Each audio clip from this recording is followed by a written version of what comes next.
National Electrical Code Section 445.13 dictates the requirements for sizing generator feeders. Understanding this section is crucial for ensuring the safety and compliance of generator installations. Section 445.13 essentially mandates that the feeder conductors connecting the generator to the transfer switch or distribution panel must be sized to carry the full load current rating of the generator. This requirement stems from the fact that the generator, under certain conditions, could potentially supply its maximum rated current. Even if the connected load is typically lower, the feeder conductors must be capable of handling the generator's full output to prevent overheating, insulation damage, and potential fire hazards.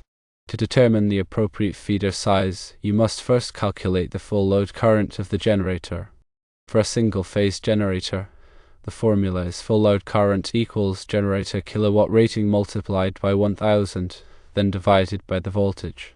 For example, a 150 kilowatt 240 volt single-phase generator has a full load current of 150 multiplied by 1000, which equals 150,000. Then that is divided by 240 volts, equaling 625 amps. Once the full load current is determined, the feeder conductors must be sized to have an ampacity equal to or greater than this value. The ampacity of a conductor is its current carrying capacity, as specified in NEC Table 310.16 and other relevant tables in Chapter 3. Factors such as conductor material, insulation type, ambient temperature, and the number of conductors in a raceway or cable assembly all influence the ampacity. It is important to select conductors with an ampacity sufficient to handle the generator's full load current under the specific installation conditions. Overcurrent protection is another critical aspect of generator feeder sizing. Section 445.13 also requires that the feeder conductors be protected against overcurrent by fuses or circuit breakers. The overcurrent protective device must be sized to protect the conductors in accordance with their ampacity. The general rule is that the overcurrent protection device should not exceed the conductor's ampacity. However, there are exceptions and specific rules outlined in NEC Section 240.4 that must be considered. For example, if the conductor ampacity does not correspond to a standard overcurrent device size, the next higher standard size may be permitted, provided certain conditions are met. However, it is important to avoid oversizing the overcurrent protection, as this can compromise the protection of the conductors. Voltage drop is another factor to consider when sizing generator feeders. Voltage drop refers to the reduction in voltage that occurs along the length of a conductor due to its impedance. Excessive voltage drop can negatively impact the performance of connected equipment, causing motors to run inefficiently, lights to dim, and electronic devices to malfunction. To minimize voltage drop, it is essential to select conductors that are adequately sized for the length of the run and the amount of current being carried. The NEC provides guidelines and formulas for calculating voltage drop. As a general rule, the voltage drop in the feeder conductors should not exceed 3%. In some cases, it may be necessary to increase the conductor size beyond what is required for ampacity to meet the voltage drop requirement. The type of wiring method used for the generator feeders can also affect the conductor size and ampacity requirements. Different wiring methods such as conduit, cable tray, and direct burial have different ampacity ratings and installation requirements. The NEC specifies the allowable wiring methods for various applications and the conditions under which they can be used. It is important to select a wiring method that is appropriate for the environment and the specific installation conditions. The location of the generator and the feeder conductors can also impact the sizing and installation requirements. For example, if the generator is located outdoors, the conductors must be suitable for wet locations and protected from physical damage. If the conductors are installed in a hazardous location, such as a gasoline dispensing area, they must be installed in accordance with the requirements for hazardous locations outlined in NEC Article 500 and subsequent articles. Coordination of overcurrent protection is crucial in generator installations. Coordination refers to the selective tripping of overcurrent devices to isolate faults and minimize service interruptions. In a coordinated system, the overcurrent device closest to the fault should trip first, while upstream devices remain closed.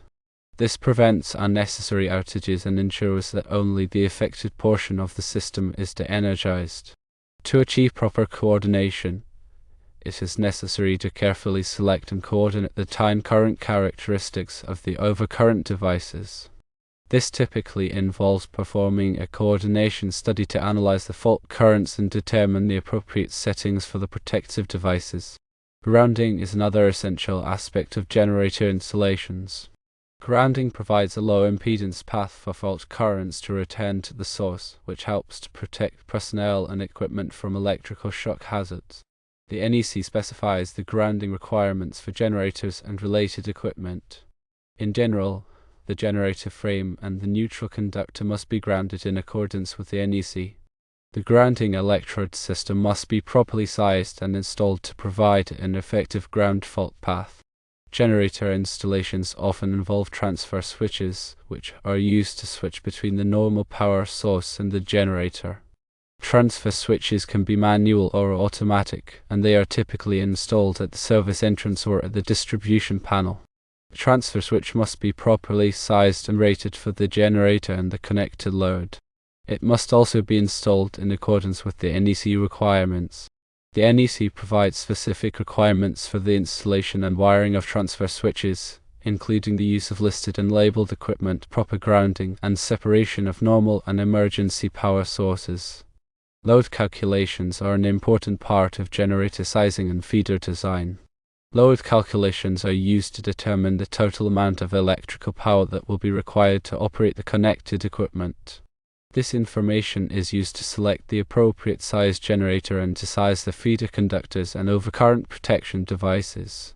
The NEC provides detailed procedures for performing load calculations, including demand factors, which are used to account for the fact that not all equipment will be operating at the same time.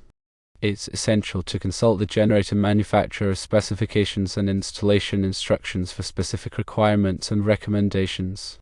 Generator manufacturers typically provide detailed information about the generator's electrical characteristics, including the full load current rating, voltage regulation, and short-circuit current capability.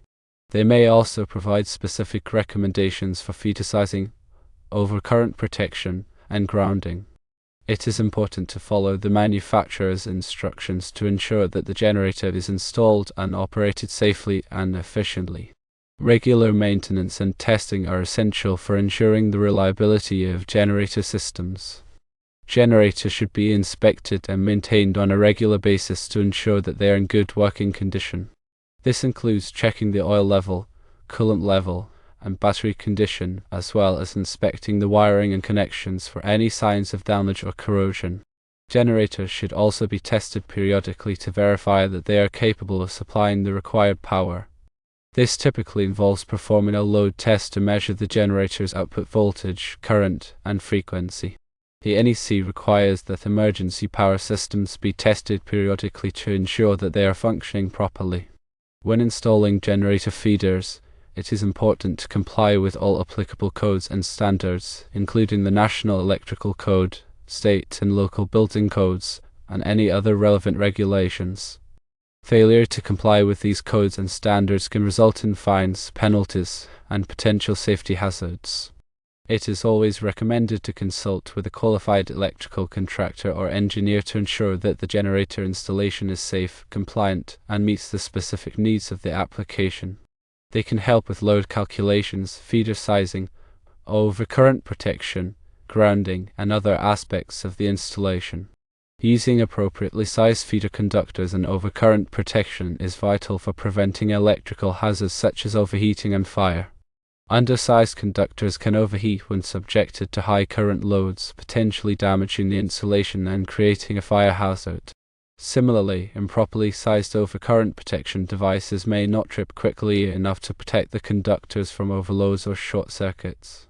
By following the NEC requirements and using properly sized conductors and overcurrent protection, the risk of electrical hazards can be significantly reduced.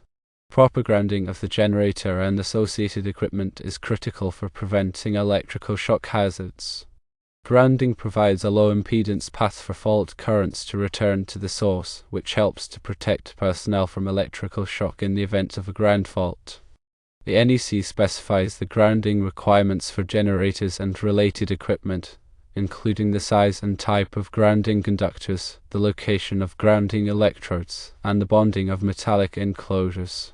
Careful attention to grounding details is essential for ensuring electrical safety. Compliance with NEC Section 445.13 and other relevant codes and standards helps to ensure the reliability and performance of generator systems. Properly sized feeder conductors, overcurrent protection devices, and grounding systems contribute to the overall reliability and stability of the generator installation. This is especially important for emergency power systems, which are designed to provide backup power during utility outages. Regular maintenance and testing can also help to ensure the reliability and performance of generator systems. In conclusion, sizing generator feeders according to NEC Section 445.13 is a critical aspect of generator installations. It ensures the safety and reliability of the system by providing adequate ampacity for the generator's full load current and protecting against overcurrent conditions.